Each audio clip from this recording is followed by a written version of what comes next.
जी बच्चों, अस्सलाम वालेकुम।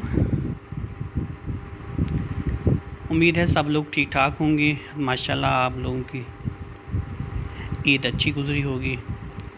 तो आज हम लेक्चर स्टार्ट करते हैं। तो आज का टॉपिक है हमारे पास डिफरेंशिएशन। जितने भी लेक्चर हुए हैं, जितने भी नोट्स हैं, मैं आप लोगों को यहाँ LMS पे अपलोड कर दूँगा। तो इंशाल्लाह जो है ना उसमें से पेपर होगा। ठीक हो गया। जो भी मसला हो तो फिर वो हम डिस्कस कर लेंगे।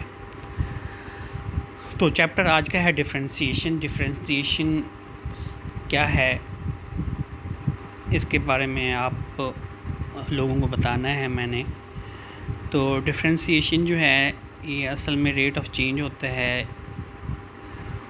तो फिज़िक्स वाले बच्चे हैं आप, फिज़िक्स वाले हैं? नहीं, आप फिज़िक्स वाले नहीं हैं, आप स्टैटिस्टिक्स वाले हैं। ठीक है। फ़िज़िक्स वाले जानते हैं कि रेट ऑफ चेंज क्या होता है। स्टैटिस्टिक्स में यही होगा। ये कैलकुलस का हिस्सा है। कैलकुलस हिस्से में जो है ना डिफरेंशिएशन पढ़ेंगे हम, इंटीग्रेशन पढ़ेंगे। आगे कुछ टॉपिक हैं वो हम देखेंगे। तो डिफरेंशिएशन में क्या है, सबसे पहले इसका डिपेंडेंट वेरिएबल और इंडिपेंडेंट वेरिएबल का पता होना चाहिए। डिपेंडेंट वेरिएबल यही होता है जो डिपेंड हो रहा होगा। तो जैसे यहाँ पर मैं एक एग्जांपल दे रहा हूँ, उस एग्जांपल से जो है ना, अगर y = x² + 1 है तो x की वैल्यू तो फिक्स होगी, हम फिक्स कर देंगे। x की वैल्यू अगर 1 है तो y की वैल्यू क्या हो जाएगी? 2 बन जाएगी ना। अगर x की वैल्यू 2 दे रहे हैं, हम दे रहे हैं तो फिक्स कर रहे हैं, तो y की वैल्यू क्या हो जाएगी? 5 हो जाएगी। ऐसे होगी ना। अब देखिए, ये x पे डिपेंड है, y जो है x पे डिपेंड है। x जो है वो आज़ाद है, x इंडिपेंडेंट है और y जो है डिपेंडेंट है। ये दोनों वेरिएबल्स हैं। ठीक हो गया। ये हमने इसमें करना है कि डिपेंडेंट और इंडिपेंडेंट वेरिएबल्स। ये एग्जांपल भी सारे नीचे दी हुई है।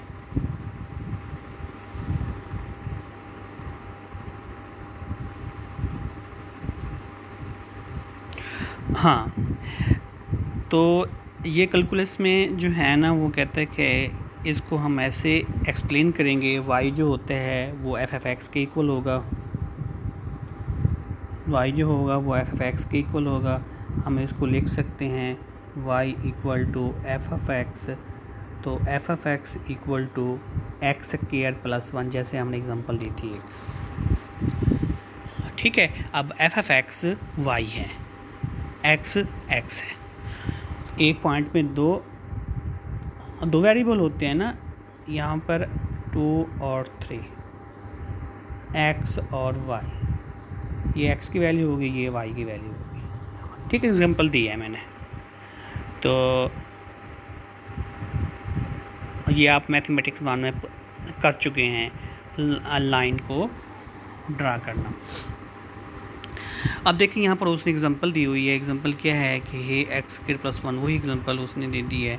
तो x की वैल्यू अगर हम 1 और 1.5 और 2 रख रहे हैं, तो यहाँ से y की वैल्यू है हमें क्या मिल रही है? अगर 1 रख रहे हैं तो 3.25 y की वैल्यू मिल रही है। अगर 2 रख रहे हैं तो 5 हमारे पास वैल्यू है। ठीक है। तो 1 रख रहे हैं तो उसकी वैल्यू जो होगी वो 2 होगी। अगर 1.5 रख रहे हैं तो उसकी वैल्यू 3.5 होगी y की। अगर x की वैल्यू हम 2 रख रहे हैं तो y की वैल्यू 5 होगी। इसी तरह की वैल्यू है। ये डिपेंडेंट वैल्यू और इंडिपेंडेंट वैल्यू को डिस्कस कर रहा है। ये सारा पढ़ लीजिएगा फिर। ठीक है। ये चेंजेस होती है, और चेंजेस जो है ना इसकी इम्पोर्टेंट वो देखें जो हमने यूज़ करनी है डिफरेंशिएशन में। अब यहाँ पर उसने कहा हुआ है कि it is obvious that the change in the values of the expressions. अब क्या है, उसने कहा है कि यहाँ ऊपर वाली एग्जांपल में हमने एक्स में थोड़ी सी चेंजिंग की है। अब 1 था तो वैल्यू हमें वाई की 2 मिल रही थी। अगर 1.5 यानी कि 0.5 का हमने थोड़ा सा चेंज किया है तो वैल्यू बढ़ गई है, वैल्यू हमें 3.25 मिल रही। जो चेंजेस हम एक्स में कर रहे हैं वही चेंजिंग जो है वो वाई में हो रही है।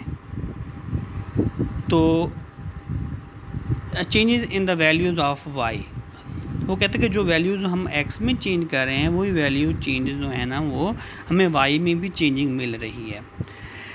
It is the obvious of the change in the values of the expression x square plus 1 to depend upon the change the values of the variables x behaves independently.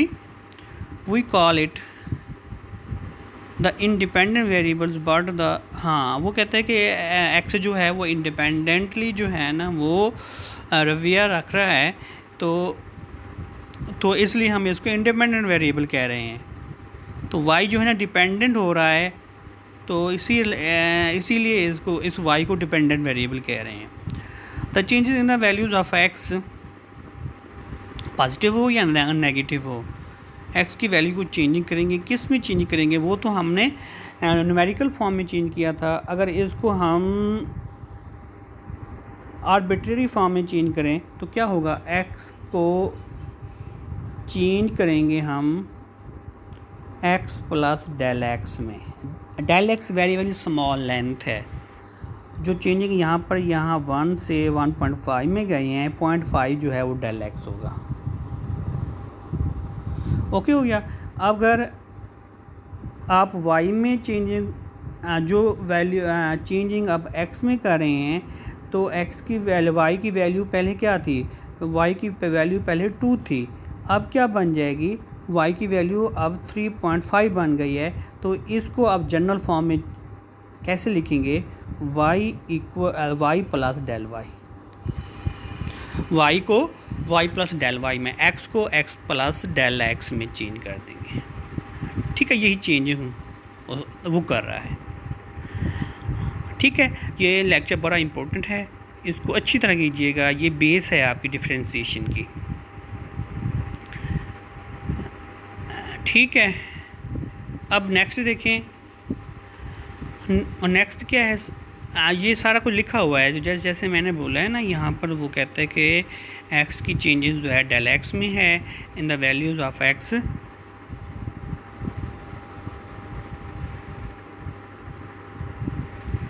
Values of x and denoted by, और y कुछ क्या change कर रहा है, del y में change कर रहा है। तो ये हिस्सा कैसे आ गया, इसका पता है, इसका कैसे ये हिस्सा कैसे आ गया है। तो अगर मैं यहाँ पर लिख दूँ, क्या लिख दूँ, f इक्वल टू x, तो f y है, याद रखना f जो है वो y है। अब इसमें क्या करेंगे, f इसकी चेंज करें क्या हो जाएगी, डेल f बन जाएगा, और इक्वल टू इसकी स्मॉल चेंज करें क्या हो जाएगी, x प्लस डेल x। अगर डेल f को यहाँ पर रहने दें और f को उस साइड पे ले जाएं तो ये क्या हो जाएगा, या दोनों में ये x प्लस डेल x, और ये f इधर का हो के आके क्या हो जाएगा, माइनस f हो जाएगा।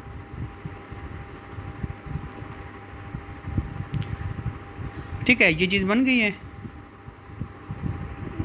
तो ये हमने आगे देखना है इसको।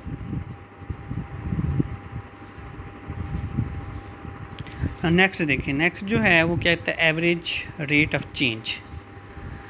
तो रेट ऑफ चेंज क्या होगा, रेट ऑफ चेंज यही है,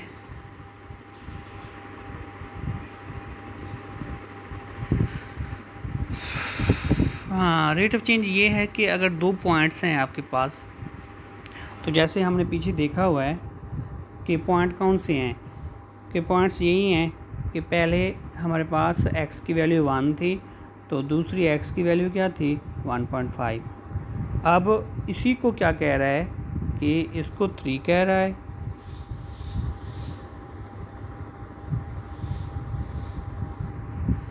अब देखें इस 1 को जो है ना वो 3 कह रहा है, इस 1.5 को जो है ना 5 कह रहा है। वो x हम पर आया था, यहाँ पर t कर लेंगे। अब इसको फंक्शन में पुट करेंगे, और जब हमने 1 को पुट किया तो आंसर हमारे पास 2 आ रहा था। जब 1.5 को पुट किया तो आंसर हमारे पास 3.5 आ रहा था, 25 आ रहा था। तो उसी फंक्शन में पुट करेंगे। उसी फंक्शन में पुट करने के बाद अब ये पुट कर रहा है 3 को पुट कर रहा है, तो आंसर हमारे पास 5 को पुट कर रहा है। ये फार्मूला है। सॉरी, पहले फार्मूला देखो फार्मूला में क्या करता है। फार्मूला क्या है? फार्मूला आपने ये याद करना है कि S of T 2 minus S of T divided by T minus T, T1 minus T. तो एस क्या है? वही फंक्शन है, ये परेशान नहीं होना, एफ एफ एक्स है ये। तो जैसे हमने यहाँ पर लिखा था ना पीछे, F of X equal to X square plus 1।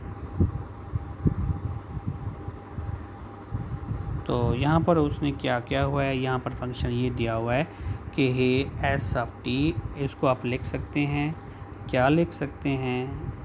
तो इसको यही लिखेंगे कि F of T equal to, जो वेरिएबल यूज़ होता है वही लिखते हैं, equal to T square plus T. Okay, अब देखें, अब टी की वैल्यू, फार्मूला क्या है? फार्मूला यही है कि S of T 1 minus S of T, T1 ये होगा और टी ये होगा। तो T1 को पुट किया तो आंसर आपके पास 25 प्लस 5, और जब 3 को पुट करेगा तो आंसर 9 प्लस 3 हो जाएगा। इसको हल करेगा तो ये आपके पास average of rate of change हो जाएगी। नीचे जो है ना 5 माइनस 3, T1 माइनस टी हो जाएगा। ठीक हो गया। तो आज का लेक्चर यही है, आप अच्छी तरह तैयार कर लीजिएगा, तो आगे फिर चलेंगे। इसकी बेस पे सारा कुछ है आगे। अगर समझ नहीं आती तो मुझसे जो है ना वो डिस्कस कर लें कि कोई भी मसला है, तो फिर हम इसको जो है ना मिल के सॉल्व कर लेंगे। ठीक हो गया। तो ये लेक्चर इसलिए रिकॉर्ड कर रहा हूँ क्योंकि काफ़ी लोगों के इशू आ रहे थे कि हमें आवाज़ सही तरह नहीं आ रही, तो इस तरह के इशू थे सारे, सिग्नल नहीं है ETC। तो वो ये कहीं जाकर जो है ना ये डाउनलोड करके आप वो जो है ना इसको तैयार कर सकते हैं, इस लेक्चर को। ठीक हो गया। तो thank you so much. Okay, अल्लाह हाफिज़। दुआ में याद रखिएगा और घर रहिएगा।